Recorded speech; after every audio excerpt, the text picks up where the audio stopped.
Hello students. आज हम 11वीं क्लास में मैथमेटिक्स में चैप्टर 2 संबंध एवं फलन के बारे में आपको बता रहे हैं। इसमें आज हम लोग का मुख्य टॉपिक होगा फलन की परिभाषा। इस वीडियो में हम लोग पढ़ेंगे वास्तविक मान फलन क्या होता है, तत्समक फलन, अचर फलन, बहुपदीय फलन, परिमेय फलन, मापांक फलन, चिन्ह फलन और महत्तम पूर्णांक फलन। इन सब फलनों का डिफिनीशन आज हम इस वीडियो में समझाएंगे। इसके बाद वाले वीडियो में हम इसका एक्सरसाइज, दोनों एक्सरसाइज एक ही वीडियो में देंगे आपको। तो आइए सबसे पहले हम लोग फलन की परिभाषा समझते हैं। फलन किसे कहते हैं? इसके पहले आप संबंध के बारे में पढ़ चुके हैं, अगर नहीं पढ़े तो संबंध वाला वीडियो मेरा देखें। जैसे कोई रिलेशन आर अगर समुच्चय ए से बी में परिभाषित हो, इसको हम समुच्चय ए मानते हैं, इसको बी, अभी हम संबंध की बात कर रहे हैं आर।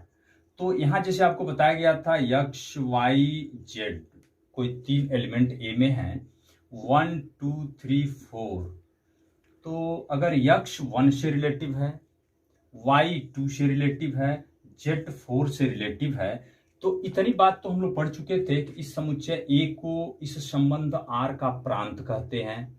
इस समुच्चय, पूरे समुच्चय बी को क्या कहते हैं? सहप्रांत बोलते हैं।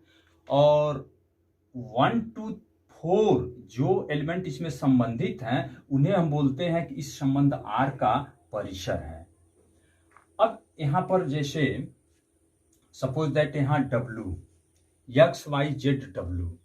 अब इस संबंध में आप ये देखें कि क्या प्रांत का प्रत्येक अवयव सह प्रांत के किसी न किसी अवयव से संबंधित है।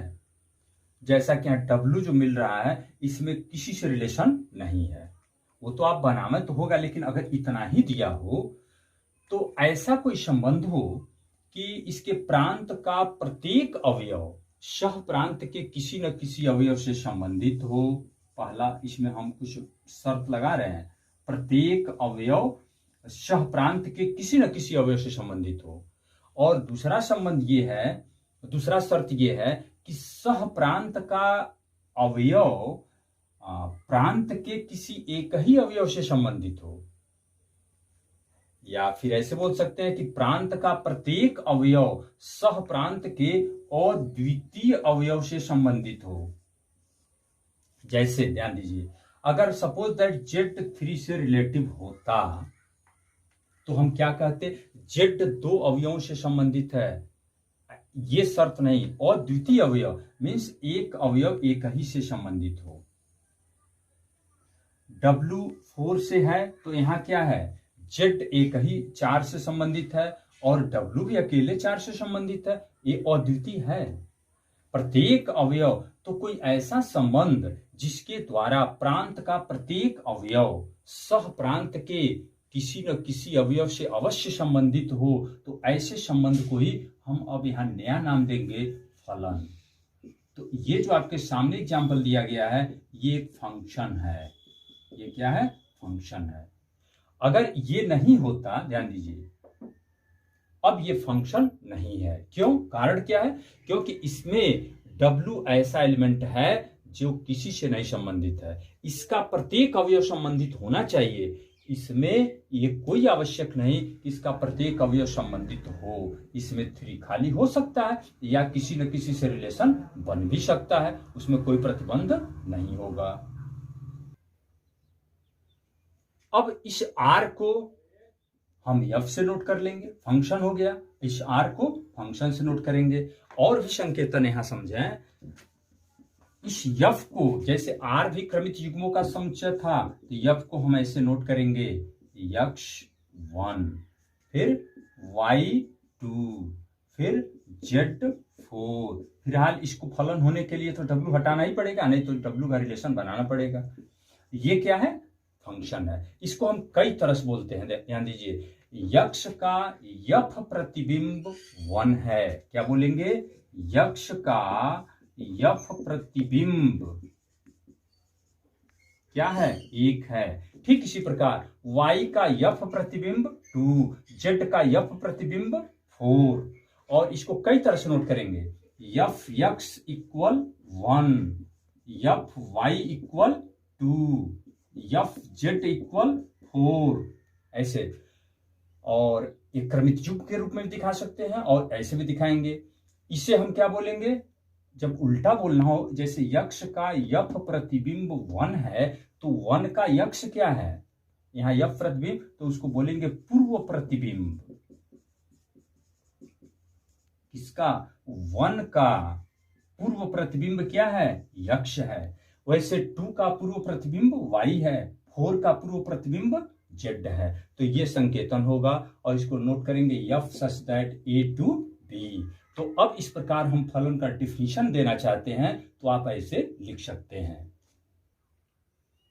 यदि कोई फलन f समुच्चय a से b में परिभाषित किया गया हो तो इसका डिफिनीशन ऐसे बन रहा है, एक समुच्चय a से समुच्चय b में एक संबंध, ये कोई संबंध ही है, वो फलन कहलाता है यदि समुच्चय a के प्रत्येक अवयव का समुच्चय b में एक और केवल एक ही प्रतिबिंब होता है।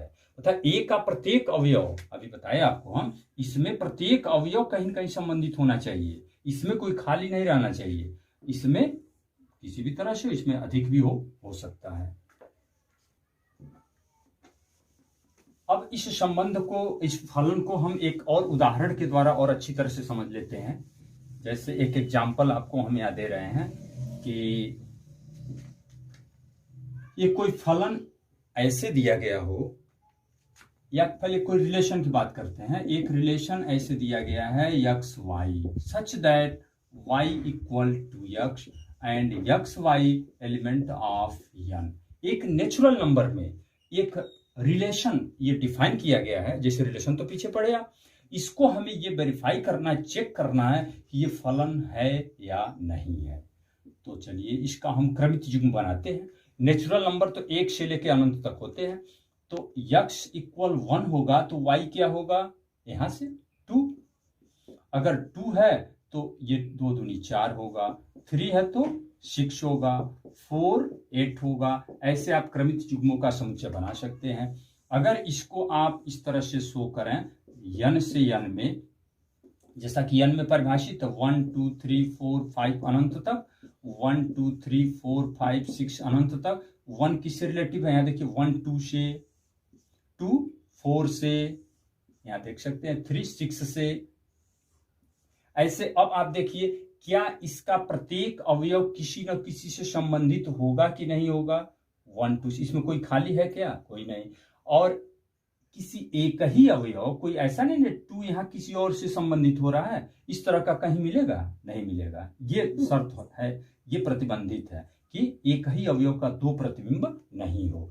तो फिर इसे क्या बोलेंगे आप, यह फलन है। इस फलन का प्रांत की बात किया जाए, आप संबंध वाला ही प्रांत, सह प्रांत और परिसर, जैसे उसमें डिफिनीशन था वही यहां भी होगा। ये पूरा सेट क्या होगा, प्रांत होगा। ये पूरा सेट क्या होगा, सह प्रांत होगा। और इसमें जो एलिमेंट्स किसी से रिलेटिव हैं वो क्या होंगे, परिसर होंगे। जब परिसर का सेट बनाना हो तो 2 4 6 8 ऐसे ये सब बनेगा। तो इस उदाहरण द्वारा आप अच्छी तरह से और समझ गए होंगे ये फलन का परिभाषा। अब इसके बाद जो और प्रकार के हम बताए थे उसको देखते हैं। जैसे आपको बताया गया था एक वास्तविक फलन मान, वास्तविक फलन मान, जैसे ऐसा कोई फलन हो जिसका प्रतिबिंब ये वास्तविक नंबर हो, ये इधर सब क्या हो, वास्तविक संख्याएं हो। जैसे मान लीजिए फलन हम लिखते हैं एफ यक्स इक्वल, अगर लिख दें हम अंडर रूट यक्स, और यक्स क्या है पूर्णांकों में अगर हम डिफाइन करें, ये मान लो दूसरा एग्जांपल लेते हैं तो देखते हैं पूर्णांक क्या होते हैं। पूर्णांक तो माइनस इनफाइनाइट से प्लस इनफाइनाइट सब होगा। तो अगर यहां पर यफ -4 लिख दें तो अंडर रूट -4 ये आपका वास्तविक संख्या है, नहीं है। तो ऐसा कोई फलन हो जिसका प्रत्येक मान, उस फलन के मान हमेशा वास्तविक संख्याएं हो, तो ऐसे फलन को वास्तविक फलन कहते हैं। ये फलन वास्तविक फलन नहीं है। हाँ, ये अगर नेचुरल नंबर में हो तो वास्तविक फलन होगा। तो आप अपनी बुक से ऐसा इबारत देख के उसका डेफिनेशन नोट करेंगे कि ऐसा फलन जिसका परिसर, ये परिसर में ही आएगा, जिसका परिसर, इधर वाला जो परिसर है वो वास्तविक संख्याओं का समुच्चय हो, तो ऐसे फलन को वास्तविक फलन कहते हैं। अब हम तत्समक फलन को परिभाषित करते हैं, आइडेंटिटी फंक्शन। अब ये सब वास्तविक फलन ही होंगे, वास्तविक मान फलन ही होंगे। जैसे मान लीजिए y बराबर एफ एक्स हम नोट कर रहे हैं, अगर ये y equal f x equal x ही हो, अर्थात प्रत्येक अवयव देखते हैं तो वो अपने आप से ही संबंधित हो, इस तरह का कोई डिफिनीशन हो, ऐसा कोई फलन दिया गया हो, तो ऐसे फलन को हम क्या कहते हैं, तत्समक फलन। और इसका आप ग्राफीय निरूपण करें तो आप देख भी सकते हैं, ये ग्राफ हमेशा ऐसे एक मूल बिंदु से जाने वाली एक लाइन बनता है। क्यों? क्योंकि कोई मान देखें, जैसे यक्ष, यहाँ आप कुछ बिंदुओं को ढूंढ भी सकते हैं ऐसे, यक्ष वाई, अगर x इक्वल 1 है तो y भी 1 है, ये 2 है तो भी 2 है, ये 3 है तो भी 3 है, 4 है तो भी 4 है, तो 1 1, फिर 2 2, 3 3, ग्राफ पेपर पर देखा तो ऐसी एक लाइन बनेगी। तो इस टाइप के फलन को, ये फलन क्या है, तत्समक फलन है। और फिर ऐसे है अचर फलन, यहाँ 3-4 टाइप के फलन है। अचर फलन, इसको बोलते हैं कांस्टेंट फलन भी बोलते हैं। अचर, जैसे प्रत्येक फलनों का मान जब अचर हो, जैसे कांस्टेंट फंक्शन, जैसे y इक्वल एफ एक्स जो फलन है, ये x के किसी भी मान के लिए एक अचर मान हो, एफ एक्स इक्वल सी हो, तो ऐसे फलन को क्या कहते हैं, अचर फलन। जैसे इसका कोई भी ग्राफ जब खींचेंगे आप, तो ग्राफ इस तरह का बनता है। जैसे यहाँ कुछ बिंदु लीजिए आप, यक्ष वाई, सपोज दैट यहाँ 1 लेते हैं, चलिए 1 लेंगे तो 1 रखते हैं तभी तो y का मान c ही होगा, ये 2 रखेंगे तब भी c होगा, 3 रखोगे तब भी c होगा, c कोई भी अंक हो सकता है। 1c मान लो यहाँ है c, ये दूरी c है आपका, ये 1, 2c इसी के सामने आएगा, 3c। तो अचर फलनों का ग्राफ हमेशा x अक्ष के पैरेलल ही बनेगा। तो यहां ये स्पष्ट हो गया कि अचर फलनों का ग्राफ हमेशा x अक्ष के ही पैरेलल बनेगा। फिर और है एक टाइप का फलन, बहुपदीय फलन। बहुपदीय फलन, जैसे बहुपद आप 9th में 10th में बहुपद पढ़े होंगे, जैसे ये y बराबर एफ एक्स कोई फलन हो, इस टाइप में दिया हो, एक्स स्क्वायर या a x square plus b x plus c के रूप में, चाहे जितने भी पद हों, ये बहुपद होना चाहिए। बहुपद की पहचान आपको पता है, तो ये क्या होगा, बहुपदीय फलन होगा। और सबसे इंपॉर्टेंट जो डिफिनीशन इसमें है, ये 2 प्रकार के फलन अभी यहाँ आपके सामने आ रहे हैं, मापांक फलन और चिन्ह फलन। इसके बारे में विस्तार से आपको समझना है।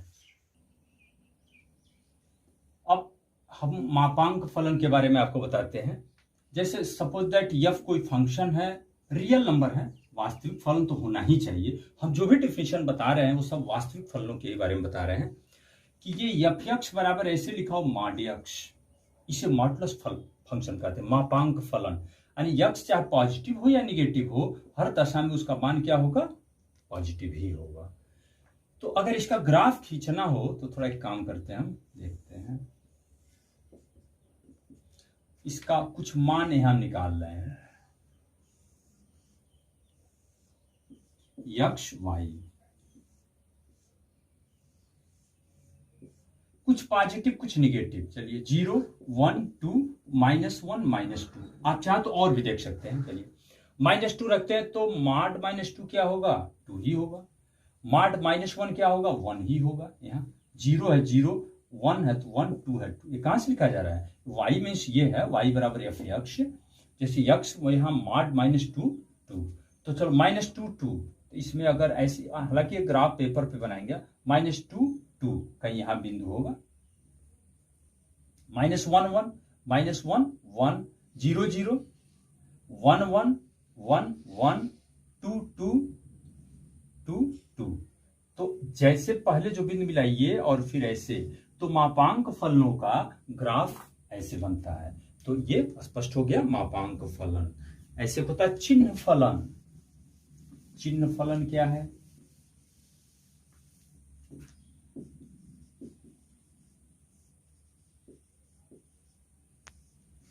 चिन्ह फलन सिग्नम फंक्शन। तो इस टाइप का कोई फलन दिया हो, जैसे एफ एक्स इक्वल 1 लिख दें, 0 लिख दें, -1, यदि यक्स ग्रेटर देन 0, यक्स का मान 0 से बड़ा है तो फलन का मान 1 है, यक्स इक्वल 0 है तो 1 है, और लेस देन 0 है तो -1। जैसे आपसे कोई पूछता है f2 क्या होगा, f2 क्या होगा, तो यक्स का मान 0 से बड़ा है तो f2 1 है, f4 क्या होगा, 1 होगा। 0 से बड़ी कोई भी संख्या लेंगे तो उसका मान हमेशा एक ही होगा, एक ही।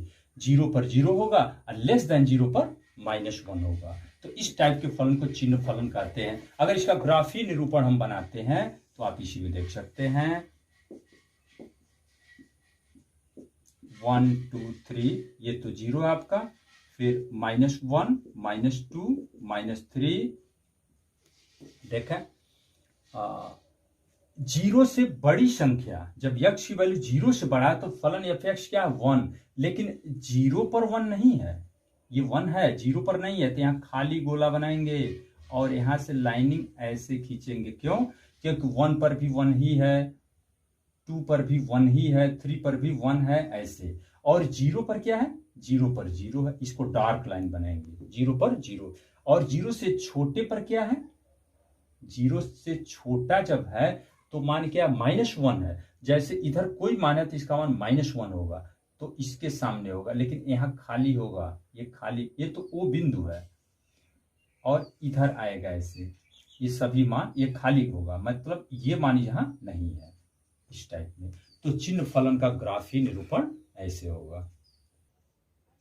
अब लास्ट डिफिनेशन हमारा महत्तम पूर्णांक फलन, और बहुत इंपॉर्टेंट है, ध्यान से समझिए। महत्तम पूर्णांक फलन को हम एफ ग्रेटेस्ट इंटीजर फंक्शन, इसको एफ एक्स इक्वल बड़े कोष्टक में यक्ष नोट करते हैं, लेकिन इसको समझना है आपको।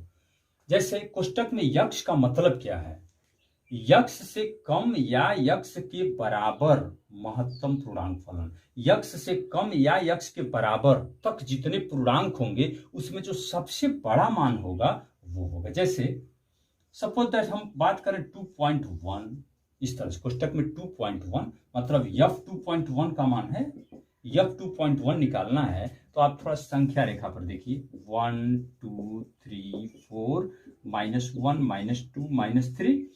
तो 2.1 कहाँ है, इसमें 2.1 लगभग यहाँ होगा, लगभग में। तो 2.1 से छोटे कौन कौन पूर्णांक है, 2 है, 1 है, -1 है, -2 है, -3, ऐसे अनंत तक। इसमें सबसे बड़ा कौन है, 2, तो इसका मान क्या होगा, 2। बड़े कोष्टक में जो अंक होगा उससे छोटा या उसके बराबर जितने पूर्णांक होंगे उसमें सबसे बड़ा पूर्णांक होगा। केवल f2 की बात करते तो क्या होता, 2, तो 2 के बराबर या 2 से छोटे, तो 2 भी है, 1 भी है, -1 -2 सब है, इसमें भी सबसे बड़ा 2 ही है। यानी 2 पॉइंट समथिंग होगा तब भी मान 2 ही होगा।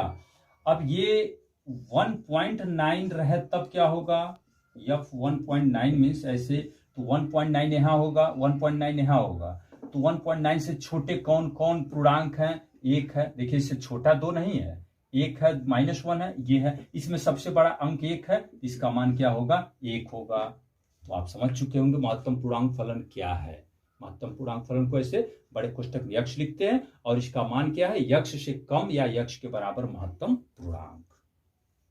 बस अंतिम स्टेप हमारा इस वीडियो का, वास्तविक फलनों का बीज गणित।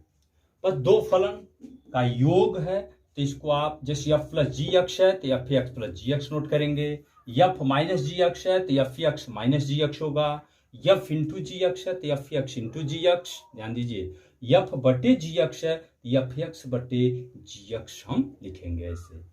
तो ये आज थोड़ा थियरी टाइप हो गया, ये सब समझेंगे आप, और उसके बाद हम इसका एक्सरसाइज हमारा 2.3 एंड वो मिसलेनियस एक्सरसाइज होगा, उसको एक ही वीडियो में हम सॉल्व करा देंगे।